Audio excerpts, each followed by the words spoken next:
Okay, today we have three amazing people from Sydney Road Gallery, and what is amazing is that they are artists themselves who have created their own gallery and their own system of getting art out to the public. So first up, tell me about each of you first because one of the things was the reason I became interested in your guys' gallery and what you guys do is because the first time I walked into Sydney Road Gallery, I was blown away by the calibre of the art. So, Sarah, do you want to first talk about your art, the art that you make? Sure. I'm a printmaker and I work on very layered pieces, mostly on copper and etching. I'm using acids, I'm burnishing plates, I'm pulling them back. They can start very raw and then become something that's pieced together. So there might be several plates within one image. I'm from Tasmania originally, so I studied for the Centre for Arts in Hobart, and then I've come to Sydney and I've found some really like-minded, wonderful women and people to be creative with, and yeah, it's a really exciting space to work in. Fee?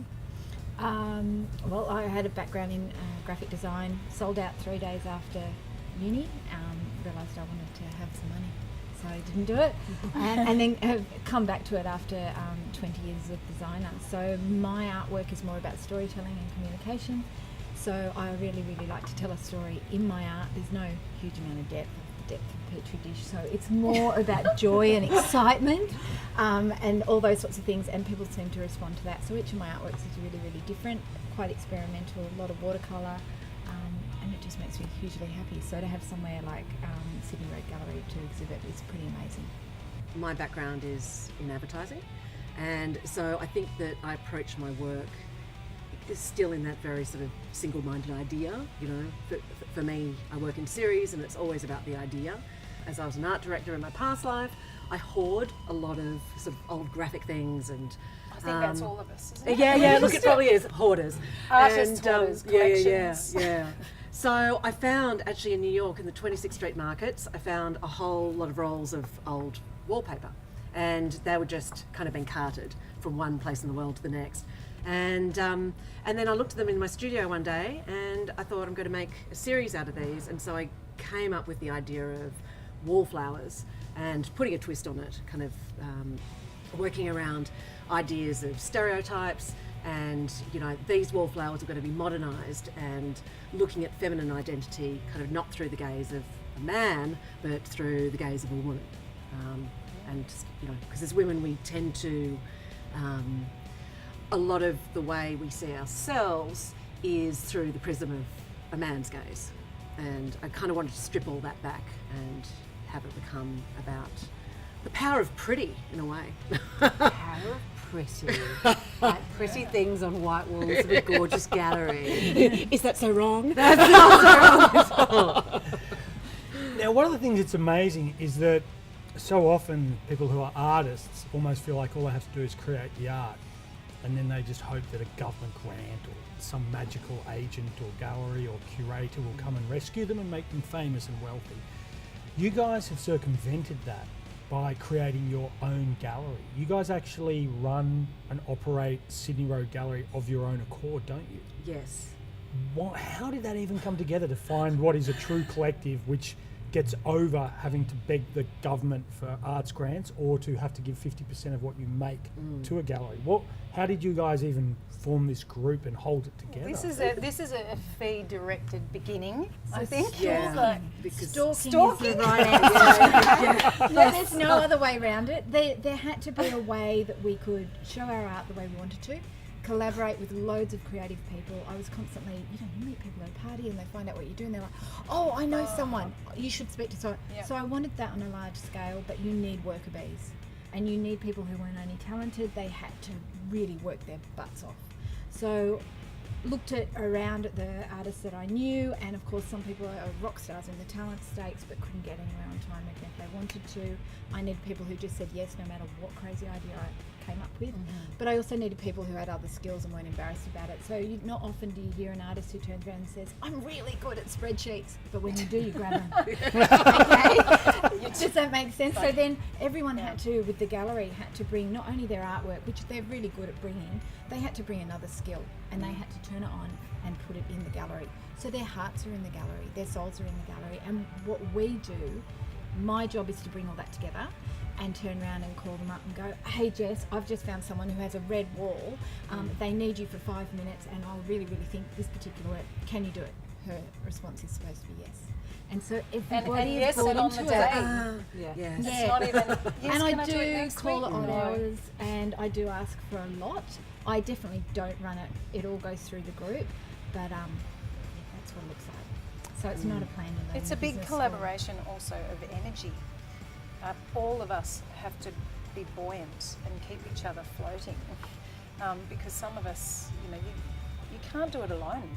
There has to be these really good pillars that you can work with, and that's what we've got. I think it's an incredible thing to have a team that not only understands that they have to deliver artwork, they also have to support each other being successful. It's not an individual flag flying exercise where, look at me, I'm being successful. That's not what this is. This is all of us going, well, this is where we could go if we actually band together and we are supportive and we have talent and we've got a skill that can be shared.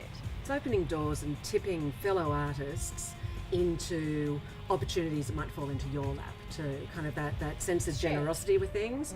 And as a group, we level up and get bigger and grow better together than as singular. And I think just on a sort of more day-to-day level, it's been really nice because as artists you always work alone, and you're in the studio alone. It's been really nice to have this group of people around that are kind of on tap, and you just call, hey, can you just come and take a look at this? I'm not sure how it's going. Like you said before, it's building the bridge that wasn't there. I mean, first of all, you guys are working solo, but for instance, like you were saying, there'll be a film being shot where, like, we've got this great apartment, we need some artworks on the wall. The artists before would have been like, oh, no one will put my paintings up, I'll just sit here and I'll stay in my studio. But having that connection and that network is suddenly making things seen. And really, what does an artist want from their work? They want to be seen. That's really all it needs. It doesn't need to necessarily spark or like tell that story Simon and I often talk about on this program. The viewer finds their emotions and gets their own personal reaction. The artist really just wants their work to be seen. So if there's no space on the white walls and Absolutely. But to work with other creatives who it's a language that we all have, and so filmmakers who don't have a huge amount of money, I'm sure there's a few out there, they have to put a set together and they have to do it quickly, and they just go, oh, we need this. Okay, no problem. So then we're working together, and there's something really exciting about that. It's energised for sure. Yeah. And it's also the professional art practice of individuals as a collaborative group has just gone from, I mean, you're watching artists when they originally start just expand, and they just, it's like a light's been turned on because suddenly they're noticed and supported. I think that's a really interesting point. I think so many creative people coming out of the university system and sort of trying to lead their teams and survive as artists, they think that they have to do it in some kind of magical starving artist individualism. No. But if you look back through history, there's really strong examples. So Corot, in the sort of romantic period in France, early 19th century, he mentored a huge number of younger artists. If you look at Bellini in the High Renaissance, coming out of Venice, he mentored a whole range of artists, everyone from Dürer through to Titian, who then stepped up again and mentored other artists, and they were very strong as a collective, collaborators, studio, shared experience, even competing with each other, but then creating greater art. And Dürer talks about it too. Dürer talks about meeting Bellini and the fact that all these other artists are competing with him or dismissing him, and Bellini takes him under his arm when he visits northern Italy, and he's happy to share his energy and passion. And then he goes back to Germany with this amazing sense of usage of colour. And if you actually look at Dürer and Bellini, there's this huge connection between their work. But so many artists these days feel they have to do something. Maybe it's because of the romanticism of Basquiat or Warhol, and they think, oh God, I've got to do this as an individual, and I've got to do it arrogantly and dismiss everyone who thinks they know better than me. And I think we have to return to a situation where it's like, you can express your vision, you can express your emotional individual vision, but if you do it with a support group, now they don't have to be telling you what to do, but just the sense of being able to ring someone up and go, hey, come over and check this out. Or We do that. hey, Yeah, we do. It's invaluable. and that's why I all the love time. what you Yeah. guys did. But also the people that come into the gallery, it almost goes back to those eras of patrons. So people who come in, whether they purchase the art or they have a conversation, they're seen as patrons. So they're pushing us, they're asking us to do things, whether they're borrowing it, buying it, seeing it, telling someone else about it. That's patronage. Yeah. That it gives is. you a reason for keeping on going and pushing and pushing. So whether you're an artist yourself or you're a supporter of the arts by turning up for a really nice glass of wine, that is all part of it. That's Well, all part of the conversation and the support system. Well, I think that's something that people forget. So going back to your one of having been comfortable with a patron and not just seeing it as selling out. People don't realise Michelangelo was brought into the house of Medici at 12. Yeah, that's right. Yeah, that's At right. 12.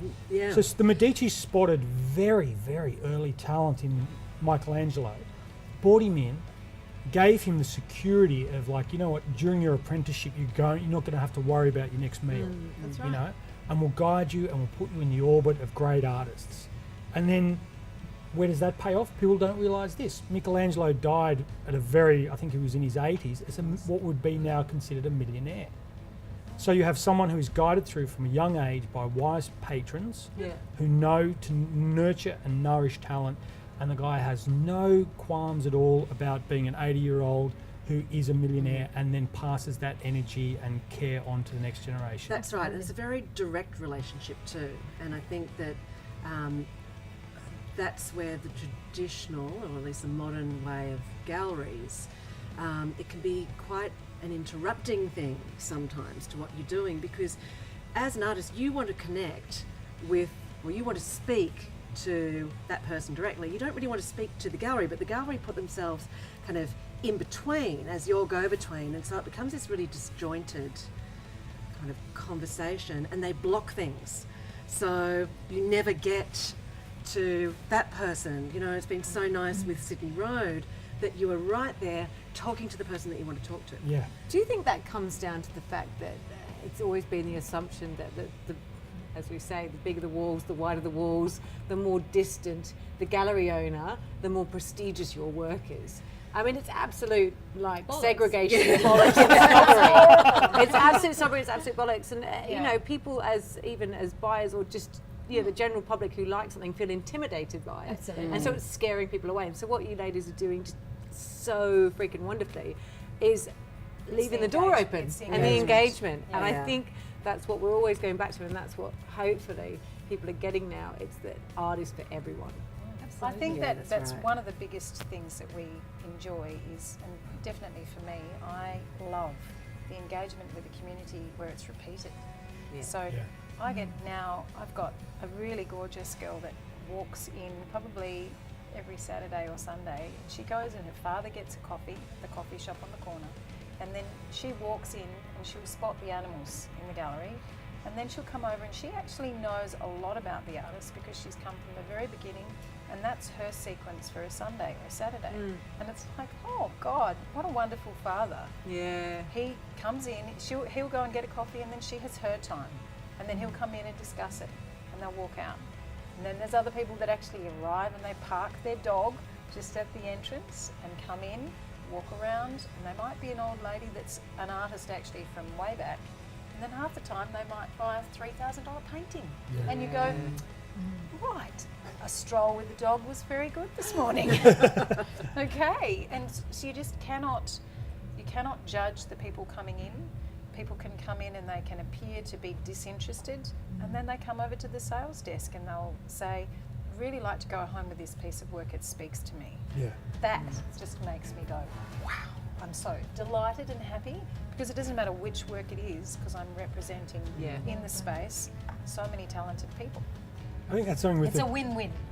We've had, we discussed in a previous show, Gregory Crutzen, who's an amazing photographer in New York, and he exhibits through the Gagosian Gallery. in the Upper East Side. And once more, one of the amazing things that the Gagosian does is it nurtures that talent, but it also has that talent on display, so people can just stop in at the Gagosian, you know, on a Saturday. There's no or pressure. no pressure, and they can enjoy the art, and there's no pressure to sort of buy. But at the same time, the Gagosian has nurtured that talent sometimes for up to a decade beforehand. Absolutely. You know, and it's that sense of engaging. There's no agenda. There's no hard sell. It's openness, somewhere where people can just get an amazing aesthetic experience. And that's something you just said then. Like you're having your coffee there, and you can stop by Sydney Road, check out the gallery, and then the time will come when the penny drops. And That's also amazing. speak to an artist. Yeah. So that's the engagement that you're speaking about too, Jess. With Yes. having, if you go to a gallerist, sometimes they're so far from the nitty gritty, dirty, painterly thing that these hands have created, whichever artist it is. It's always with your hands. It's always with your mind, and you're taking that next step further. And so if you have someone walk in and they don't know about art, I'm finding that people really want to talk to you through your process. So you can, what's an etching? Well, what's a transfer? What's a, you know, how is that created? Why do they do the drips?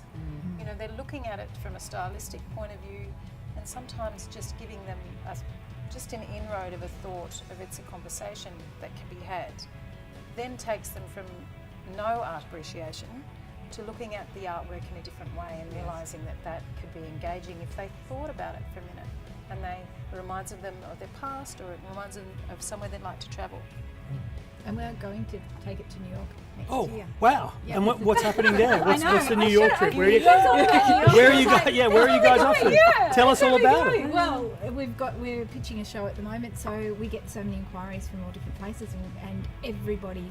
I had a plan of what everybody wanted to do, and New York kept coming up because a lot of us have been there. Some of us have lived there. 2 or 3 of us have lived there. Jess had been there for 10 years, hasn't Yeah, Yeah. absolutely. Monique had too, and we were like, okay, so a show in New York. So that's what we're working towards, to take the only for a show. We're not opening a gallery there, and that's what we're aiming to do. Brilliant. Well, congratulations on the New York, and I hope it all works well. Sydney Road Galleries. Thank you. Thank you. Cheers, girls.